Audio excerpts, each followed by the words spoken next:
Morning, everyone, and thank you for coming. I've got various bits of information to impart, various rumours I can confirm, and some rumours that I can't confirm. The first is to say that we will be shooting the movie Skyfall here in London, obviously, in a large section of it in Whitehall, which is one of the reasons we're here and not in dear old Pinewood, although we will be shooting a lot of the movie in Pinewood. We will be shooting, Bond's journey takes him to China, to Shanghai, and other parts of China, to Istanbul in Turkey and other parts of Turkey, and to Scotland. I think that Rob and Neil, Purvis and Wade, and John Logan have written a fantastic script. I'm incredibly excited to be doing it, and it I think, has all the elements of a classic Bond movie, including, to quell any rumours, a lot of action, and many other things too. There are various people who, because of work commitments, various members of the cast who can't be here, all of whom I'm delighted to confirm. Ben Whishaw, who will be playing a part I can't tell you about, in scenes that I can tell you nothing about, and Albert Finney, who will also be playing a part I can say nothing about in scenes that I can't really tell you about, and Ralph Fiennes, who similarly I can give you very little information about, but just to say that those three make up the first of, I think, 8 fantastic actors. I am genuinely thrilled to have the most amazing cast. The first person, however, who is here, and I'm delighted to introduce, is one of our 2 Bond ladies in the film, fabulous French actress Berenice Marlohe.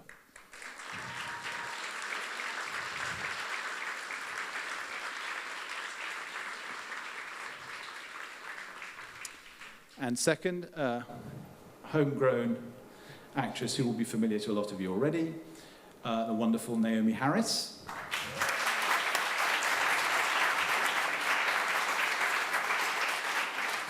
And then next, a young actress who some of you might not have heard of, but I think has a very promising career ahead of her, Dame Judi Dench.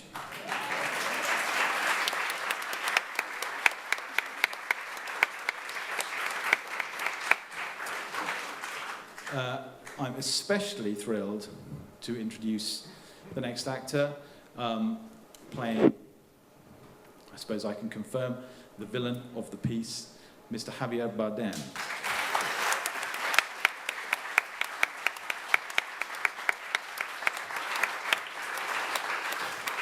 And last, but by no means least, the reason many of us are here, as Ian Fleming's 007, Daniel Craig.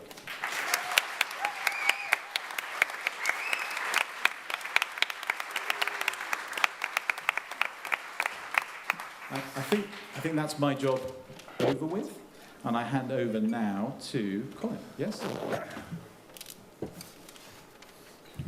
Thank you, Sam.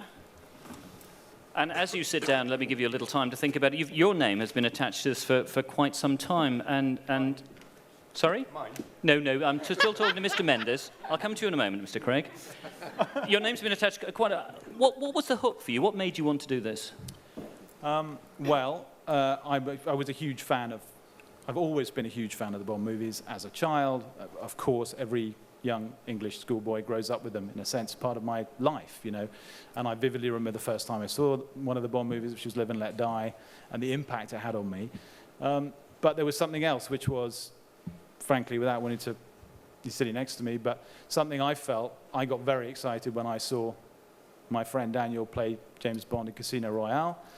And I thought it opened up all sorts of wonderful possibilities for the character. I loved that movie. And when Barbara and Michael and Daniel came to me, I thought the story was fantastic.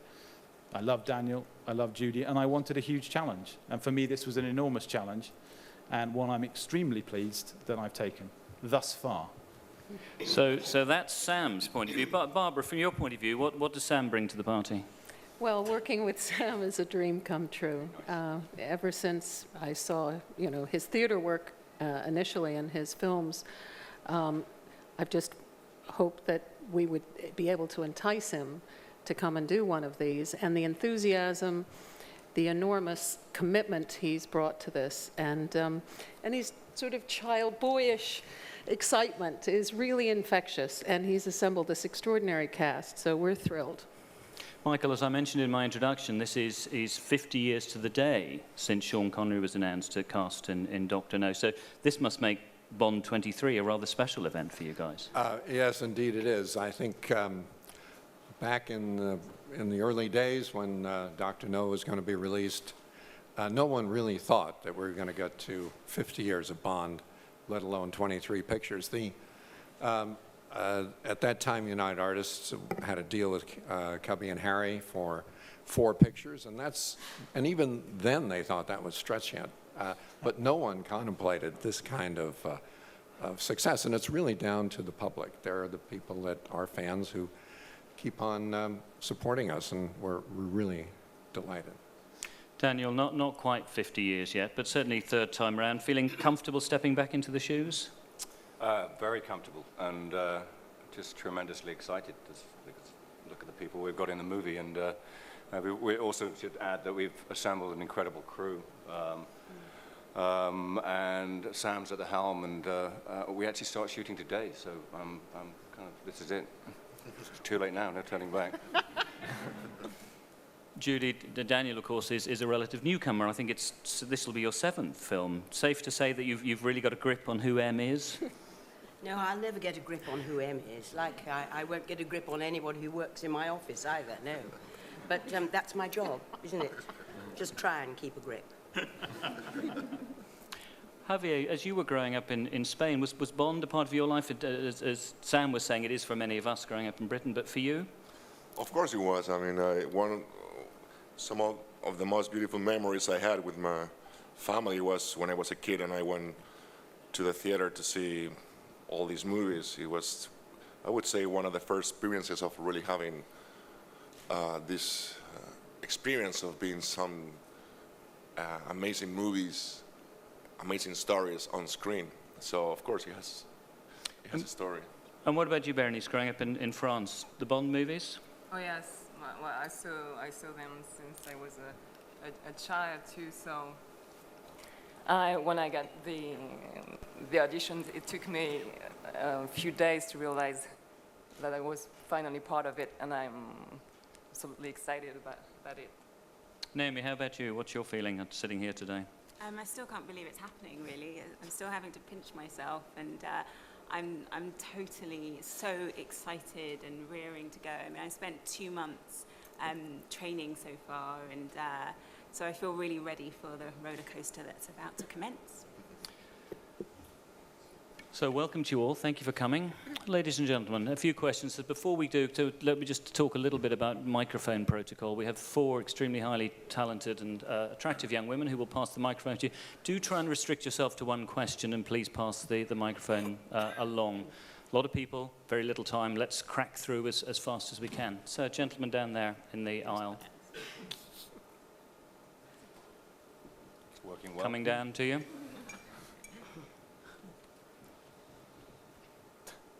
So, Mark Brown from The Guardian. So, plenty of action, you say? You promise plenty of action. And what about gadgets and everything else we expect from Bond movies? This is an odd press conference, as I've said before, to people who are just outside the room, because there's so little. Normally, I give a press conference, or one is involved in a press conference, when you've got something to announce, talk about. And, you know, you won't be surprised to hear me say, I can't give much away as far as that is concerned. You'll have to, the movie will reveal everything, you know, there's lots of surprises, I will say that. Gentleman here. My name is Torgny from Swedish newspaper Aftonbladet. This is a question for Mr. Craig. You've just recently played Mikael Blomkvist in The Girl with the Dragon Tattoo. How would you compare him to James Bond? They're completely different.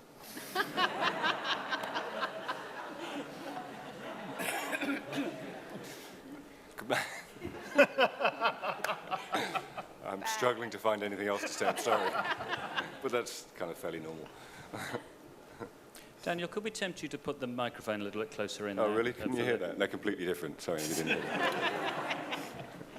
Baz. Hi, good afternoon. Could the new Bond ladies kind of give us a sense of the roles they're playing and expand on them, so to speak? Berenice, we know very little about you. We'd like to know more. And Naomie, we know you, but we'd like to know a little bit more about you. And Judi, you can talk about what That's you're going to do. 5 questions. Yeah, At least, I'm sorry, no, that's You've just exceeded- way you've too many. exceeded your You're quota really of pushing it, questions you know? As You a know, tuber- Baz, as a it did tuber- occur to me that maybe you should be sitting up here and you should be sitting You seem down. to have all the information, Baz, anyway, so... So it's me. Berenice. Well, I play a glamorous, enigmatic character called Severin. And And- Naomie, what can you tell us? I play a field agent called Eve. And sorry, Baz, you did have a question for Judi, or we rudely cut you off. What was it? My what? Your grip. I don't know whether you're talking about luggage or... Oh, keeping a grip. Well, you'll just have to wait to see the film to find out. There's a lady waiting patiently there with a microphone. What about, this is a question for Sam Mendes, what about the Scottish element of the film and Bond going back to his roots and Duntruden Castle? I want to know about that. Well, you're not entirely accurate saying go back to his roots. There is a Scottish element, and it is the wilds of Scotland. Gentlemen, just in front, if you could pass the microphone forward. Hi, Mike Collett-White from Reuters. Question for the producers. You know, given the economic times and the reports of rather inexpensive Bond 22, are you sort of cutting back in terms of budgets? Are you being more careful? How are you dealing with the money side of it? Does it look like we're cutting back? Is that a no? No, I don't know whether you can comment on that at all, or... No, I think we're, it's in the same range as the last film, and we really haven't been, we haven't had to change anything in the script to get what we want. In fact, we keep on adding things. But no, we're not feeling that we have had to sacrifice anything for this. And all the money's going to go on the screen. You know, we've got a great cast, and we've got a lot of, you know, all of our crews are back, the same effects crews, the same production crews, visual effects, stunts, everything is as it was in the last 2 films. Gentleman over here, and then if you can pass yours back to the chap. Hi, Vincent Dyer, BBC World Service Radio. Question for Sam Mendes and possibly for the producers. Could you explain how Skyfall relates to any existing Fleming property or story? It doesn't. It doesn't. It doesn't. No. So, moving on. Gentleman with the glasses. Hi, it's Chris here from Empire Magazine. This question's in 47 parts. No, it's actually for Michael and Barbara. I know it's very, very early in the day, but can you talk about who's going to do the Bond theme for this? Have you thought about that? Have you anyone in mind? We've been considering various people, but we haven't got anyone to announce at this stage. Gentleman at the front here, and then... A question from the Swedish news agency Spectra for Daniel. This is your 3rd Bond movie. Can you... Where are you? Over here. Oh, yeah. Can you tell us a little bit about what you have tried to bring into the Bond character? It's really, I don't know how to answer that. All I know is that in doing a 3rd one and being given and being lucky enough to get the chance to do a 3rd one, it was my intention to sort of make the best Bond movie that we possibly could, and Bond with a capital B. And I'm just incredibly proud, really, just to be part of this gang of people here who've agreed to come and do it, and, you know, with their help, we're going to make that happen. So, bringing into the character, it's in the script, really, and that's where I get it from, and we've got a great script. Lady there, thank you. Hello, this is a question for Javier Bardem. Hi, my name is Celia Massa from La Razón. I would like to know, how do you feel being the beginning of the film, and what do you think the big production always think about you to be the bad person of the story? who told you that a villain is a bad person? It's misunderstood. Exactly. For me, it's an honor to be in this table for many reasons. First, because of the background story that Bond has on me. Second, because the quality of these professionals, that it's beyond words. And third, because it's going to be fun to do. And for me, it's a pleasure and an honor to be here. About the big production, thinking of me as a bad person, I think that I don't know what to answer to that. I mean, that means that independent productions thinks I'm a good guy. That's so that's it. Thank you. Lady. Claudine de Montulé, ProSieben Television Germany. Another question to Mr. Bardem. I wanted to ask you something similar. You played such a formidable baddie in one of your last films. How can this be improved upon? It's not about improving, or there is not even a comparison. It's about really taking a different journey, taking a different path, and doing something that it's related to the great story that we have. Can you tell me a little bit about the path that you are taking in this? Ooh. As you well saw, I mean, no. Gentleman, white T-shirt there. Hi, I'm Philip Dissemblin from Empire Online. A question for Sam. Hello. Traditionally, Bond directors haven't handled the action sequences. Are you going to be quite hands-on in terms of the... Blimey, have you told Martin Campbell and John Glenn that?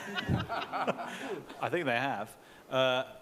Traditionally, they're very hands-on, but they also work in tandem with a great second unit director, and I'm very, very lucky that I've got a fantastic second unit director, Alex Witt, alongside, as Daniel said, Chris Corbold, who is the king of special effects, and Steve Begg on visual effects, and Gary Powell, stunt coordinator. These are the people who, for me, it's been a new experience to work with, and it's one of the reasons why it's been so exhilarating so far. That's the world that's new to me, and you know, I've embraced it, you know, because I find it very fascinating and it's exciting, and I think that, but you know, Alex is working in tandem with me, a second unit director. He does a lot of that, but it's entirely as part of the main body of the film, and every decision is mine. So, you know, it's not the dominant.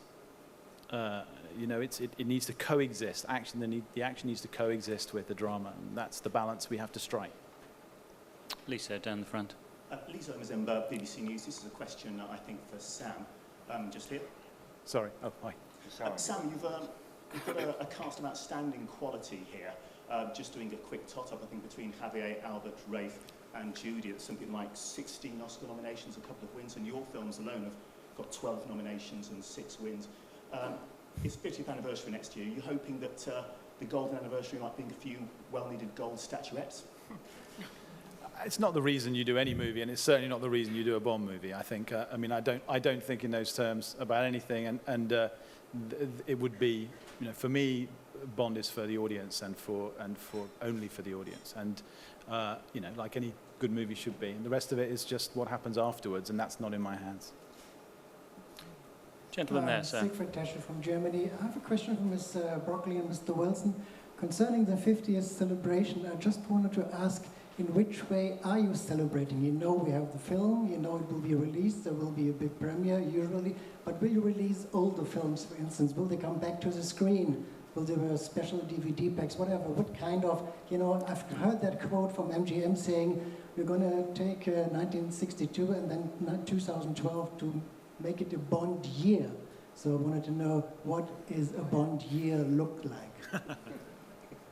Well, we've got a documentary in process of being made that looks back over the history of Bond. And we have a lot of other things planned, but we're not prepared yet to announce them. But certainly Sony and MGM and ourselves are looking at a lot of opportunities to give the fans something to celebrate on the golden anniversary. And while that microphone moves across, this gentleman at the front. Hi, this is Matt from Total Film. My question's for the cast. Basically, Daniel, have you had to do any new training for this film? Because you obviously must be pretty sort of skilled with all the guns and everything from the previous films. And to Naomie and Javier, Berenice, what sort of training you've had to do for your roles as well? Daniel, would you kick him? Just trying to think. Well, me learning the English vowels. That's a lot of training. That's all I can say. I've got nothing as dangerous as that. Ladies, you've been doing a bit of training, haven't you? Oh, yeah, I mean, I've been doing yoga 3 times a week to get into shape, and also stunt driving and firing machine guns, which I've discovered I have a real taste for. And what else have I been doing? All the stunt training as well, jumping in and out of cars and running upstairs very fast and things like that. And Berenice? All over. I've been training a bit to fire guns for the first time of my life, so it was very funny. I enjoyed it very much. Sir. Tim Outler, Deadline. Question for Sam. Sam, if this film's a success, are you open to doing another one, or is this just a one-time only gig?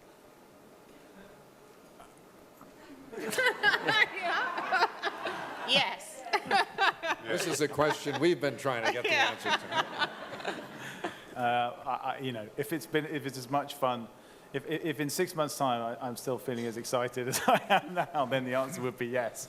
But there's a lot to go on, but there's a lot going to happen between now and then. There's a little forest of hands there. I'll leave you to fight it out amongst yourselves for a moment, and a microphone down at the front, please.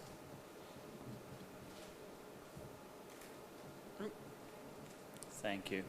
Hello, Philip from Switzerland, 20 minutes. Question for Barbara or Michael. What is Skyfall means? That's a good question. 20 minutes it took for that question to come. Doesn't say much for the press corps. What's the answer? It has some emotional context, which will be revealed in the film. You have to wait and see. And who won the battle of the microphone? Sir. Good afternoon, guys. Nestor McGregor from BBC Radio 1. A question for Daniel. How frustrating has it been waiting to resume filming? And was there any doubts that it would ever get going again? Strangely, it wasn't frustrating because there's really nothing I could do about it. It was a financial issue, and I just had to let them get on with it. And I was just fortunate and lucky enough to sort of be able to go off and do some other projects. So I kept myself busy. It's kind of been frustrating, funnily enough, over the past 3 months because now everything's ready and we're you know, I want to get going. That's all. So the past 3 months have just been to this point. So. But it was okay. Gentleman there. Quantum of Solace and Casino Royale both had Quantum, the organisation, running through them. Will this film also continue that, and will we perhaps meet the head of the snake? I'm on thin ice, I know. No. No, it doesn't. It doesn't. It's its own story. It doesn't connect with the last 2 movies, other than these 2 characters in next to me. And while you move the microphone forward a row, lady there. Amy Hitchcock, Sky News. Sam and Barbara, because of the financial problems of MGM, were you worried that this film wouldn't get made, and what did you do to make sure that it did? They just kept at it. Precisely. I mean, tenaciously. And, you know, the reason we're here today is because of these 2. And I just, you know, on a personal note, just like to say, having these 2 people in my life has changed my life, but has also, you know, they made it happen, basically. Thank you. So, down at the front. Ben Hoyle from The Times. A question for the producers, really. Picking up on an earlier question, you've assembled a very high pedigree cast and director and everything else for this. Was there a sense of wanting to take the films in a slightly new direction at all? Possibly take them in a more sort of highbrow kind of the opposite. It may not look that way.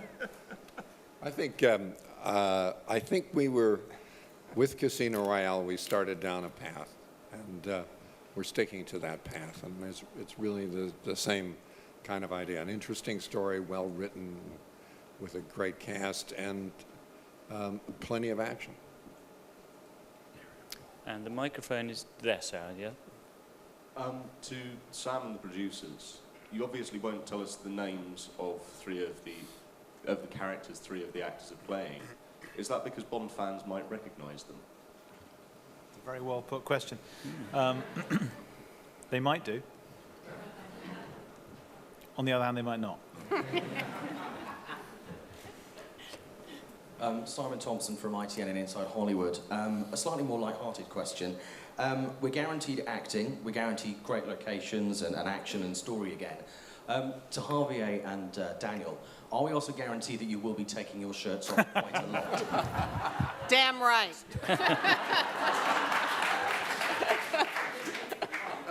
It's the gig. If Barbara gets her way, it'll be more than just their shirt.